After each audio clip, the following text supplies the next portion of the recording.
Ok, pessoal, vamos mergulhar fundo hoje, tá?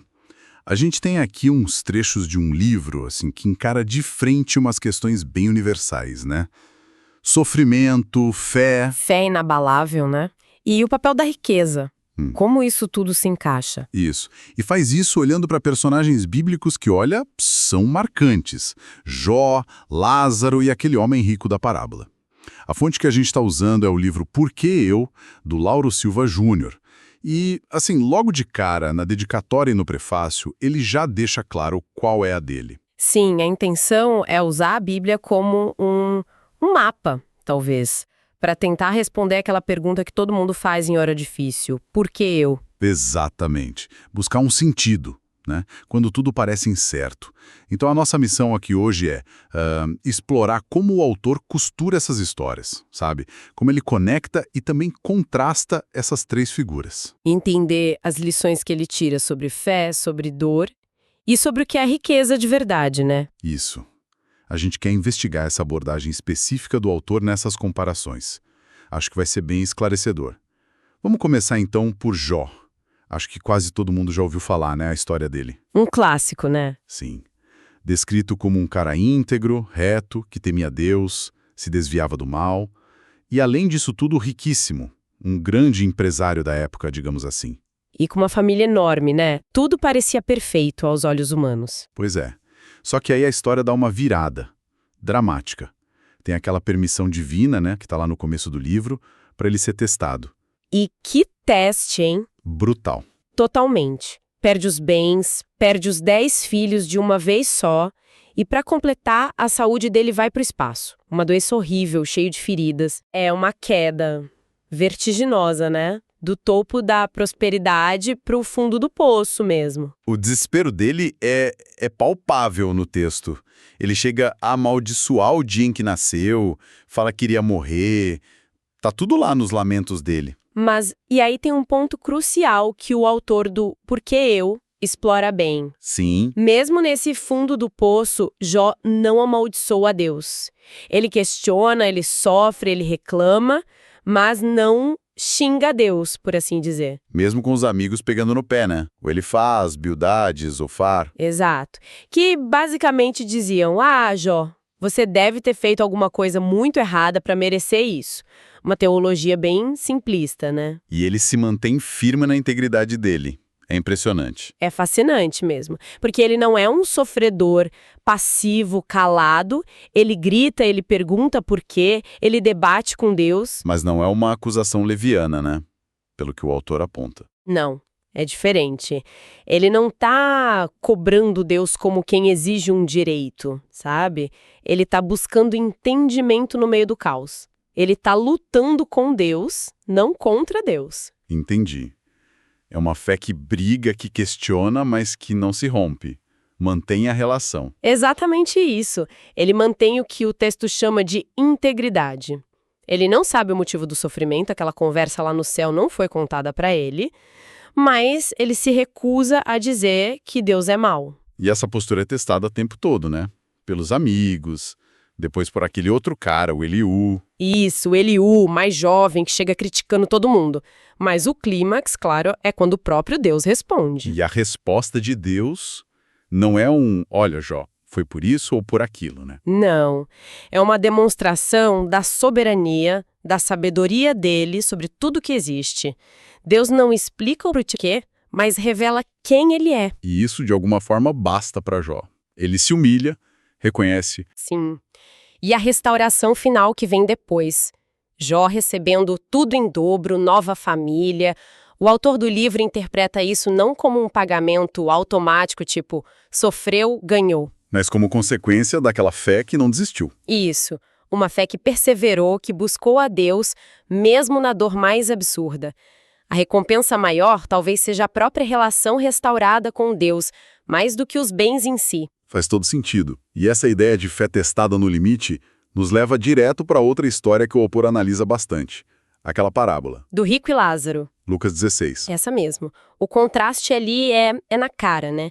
De um lado, um rico que vive no luxo total, roupa chique, banquete todo dia. Uma vida de autossatisfação, né? Provavelmente. E do outro lado, literalmente na porta dele, jogado no chão, Lázaro. Um mendigo com nome e tudo coberto de ferida, e os cachorros ainda vinham lamber as feridas. Uma imagem forte, desejando as migalhas que caíam da mesa do rico. É um retrato de desigualdade e indiferença que choca. E aí vem a virada da história, a morte dos dois. E aqui o autor do Por que Eu vai fundo na análise dessa inversão total de destinos. Lázaro, que sofreu na terra, é levado pelos anjos para o seio de Abraão, né? Exato. Que na cultura da época significava um lugar de honra, de paz, de consolo, junto dos justos. E o rico? O rico vai para o Hades, um lugar de tormento, de angústia, e tem um abismo separando os dois. Isso. É importante notar, como o autor frisa, que Hades aqui não é exatamente o inferno final, mas o lugar dos mortos onde já haveria essa separação entre justos e injustos, aguardando um juízo. Entendi. A linguagem da época para passar uma mensagem forte. Uma mensagem sobre as consequências eternas das nossas escolhas aqui. O autor enfatiza: a parábola não diz que riqueza é pecado. O problema é o uso egoísta dela. A confiança nela acima de tudo. Exatamente. E a indiferença total com o sofrimento do outro, como o rico tinha por Lázaro. A riqueza acabou cegando ele para o que realmente importava. Então, peraí. Lázaro não foi para o céu só porque era pobre e sofreu, e o rico não foi condenado só por ser rico? Essa é a chave. O autor deixa isso bem claro. Não é um evangelho social simplista. A pobreza de Lázaro por si só não o salvou, mas a condição dele talvez implicasse uma dependência de Deus, uma fé, mesmo que não dita. E o rico? O rico representa a autossuficiência, a confiança total nas riquezas, o esquecimento de Deus e do próximo. É a atitude do coração, que se revela no uso do dinheiro, que parece ser o decisivo ali. Quando Paulo fala para Timóteo, né? Para não colocar a esperança na incerteza das riquezas, mas em Deus. Isso. O rico fez o contrário. E é aqui, né, que é a análise do autor em Porque o Profículo Genial. No capítulo 10, ele bota Jó e o rico lado a lado. Dois caras que começam ricos. Sim, essa comparação é muito boa. O autor mostra Jó, mesmo rico, era temente a Deus. A segurança dele não estava na grana, estava na relação com Deus. Quando ele perde tudo, essa base continua ali, mesmo que abalada. Ele briga com Deus, mas não larga Deus. Já o rico parece que a identidade dele era a riqueza. Não tem nenhuma menção de Deus na vida dele na parábola. Quando a morte tira a riqueza, não sobra nada. Então, o ponto do autor não é a grana, é onde está o tesouro do coração. Jó valorizava Deus acima de tudo. O rico valorizava as coisas. Precisamente. A fé de Jó foi a âncora. A falta de fé do rico e, muito importante, a falta de compaixão dele. Lembra do que Tiago fala sobre a religião pura, cuidar dos necessitados, como Lázaro? Ele falhou nisso totalmente. Pois é. A riqueza, para o rico, virou um ídolo que isolou ele de Deus e das pessoas. Foi o sintoma e o instrumento da perdição dele, não a causa direta. Nossa, muito forte essa primeira comparação. Mas ele não para aí, né? No capítulo seguinte, ele faz outra. Jó e Lázaro. Essa é interessante também. O que une esses dois, tão diferentes no começo? O sofrimento. O sofrimento extremo, sim. E a fé que resiste nesse sofrimento. Jó com a dor da perda súbita, da doença, do isolamento. Lázaro com a privação constante, a doença crônica, o desprezo diário. São sofrimentos diferentes, mas ambos no limite. Exato. E o autor os vê como exemplos que se completam. Jó mostra a fé testada na riqueza e na pobreza extrema depois. Ele viveu os dois lados. E Lázaro? Lázaro representa a fé que se mantém na pobreza constante, sem nunca ter tido a fase boa. A sacada do autor é mostrar que, apesar das circunstâncias materiais serem opostas, ambos têm em comum essa relação com Deus que os sustenta, de alguma forma. Isso, a condição material, rica ou pobre, não define a relação com Deus. A fé que atravessa tudo isso. E Jó se torna um caso único aí, porque ele vive as duas realidades na própria pele, né? Mantendo a integridade, buscando Deus. Exatamente. Lázaro mostra a fé que resiste na dificuldade sem fim. Jó mostra a fé que resiste à perda total depois de ter tido tudo.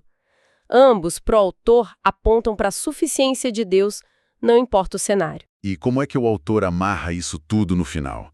Qual o argumento central que ele tira dessas comparações todas? O argumento principal que ele desenvolve mais no capítulo 9 é que o fator decisivo para o destino eterno, olhando pela lente da Bíblia que ele usa, não é o dinheiro no banco, nem o quanto você sofreu. É o que, então? É onde você busca sua satisfação, sua confiança. O rico buscou satisfação fora de Deus, nos bens, nos prazeres, ignorou Deus, ignorou o próximo. E Lázaro e Jó. Mesmo no meio do caos, cada um do seu jeito, buscaram ou mantiveram a conexão com Deus, a satisfação em Deus. O autor lembra daquela base teológica, né? Romanos 3, todos pecaram. Ninguém se salva por mérito próprio, nem por ser rico, nem por aguentar a pobreza. Exato. A salvação vem pela graça, pela fé em Cristo. É a resposta que vale para todo mundo, rico ou pobre. E isso se conecta com o que a Bíblia fala sobre como usar a riqueza, né? O autor entra nisso também. Entra sim. Ele junta vários princípios bíblicos sobre administrar o que se tem. Lembra que a riqueza pode ser bênção, ferramenta dada por Deus? Deuteronômio fala que é Deus quem dá força para conseguir. Mas tem o alerta, né? Claro, o alerta baseado em Timóteo, por exemplo, para não confiar na instabilidade da riqueza, mas em Deus, usar o que tem para honrar a Deus, ser generoso. Reconhecer que tudo vem dele, como Davi ora lá em Crônicas. E os perigos associados? Ah, sim. O autor reforça muito o alerta bíblico. O amor ao dinheiro como raiz de males. A importância de ter alegria em dar, não só em receber. Demonstrar o amor na prática, ajudando quem precisa, como João fala. Cita Salomão também, né? Como exemplo complexo. Sim, pediu sabedoria, teve riqueza, fez grandes coisas, mas depois se desviou também. E contrasta tudo isso com aquele chamado forte de um João. Não ameis o mundo, não o mundo criado, mas o sistema de valores egoísta, da cobiça, do orgulho, que é contrário a Deus. Então, para a gente ir fechando essa nossa exploração de hoje, baseada no porquê eu, parece que a grande lição que o autor tira costurando Jó, Lázaro e o rico é que, olha, não importa se você está numa boa ou numa dificuldade danada, isso não define sua relação com Deus ou seu futuro eterno. O que pesa mesmo é a fé. É como você responde ao sofrimento e, principalmente, onde está o seu coração.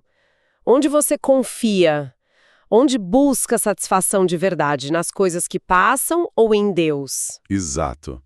E isso, puxa, é uma reflexão pra gente hoje, né? Com certeza, porque veja bem, Jó, Lázaro e o rico foram testados pela riqueza e pelo sofrimento lá no tempo deles. Mas a pergunta que fica da análise do autor é: e a gente? Como as nossas circunstâncias hoje. Sim, seja o conforto material, a overdose de informação, a pressão por performance para uns, ou a luta diária contra a falta de grana, a injustiça para tantos outros. Como tudo isso está testando o foco do nosso coração. Talvez de um jeito mais sutil, mais complexo. Exatamente, onde a gente está buscando segurança de verdade, valor, sentido.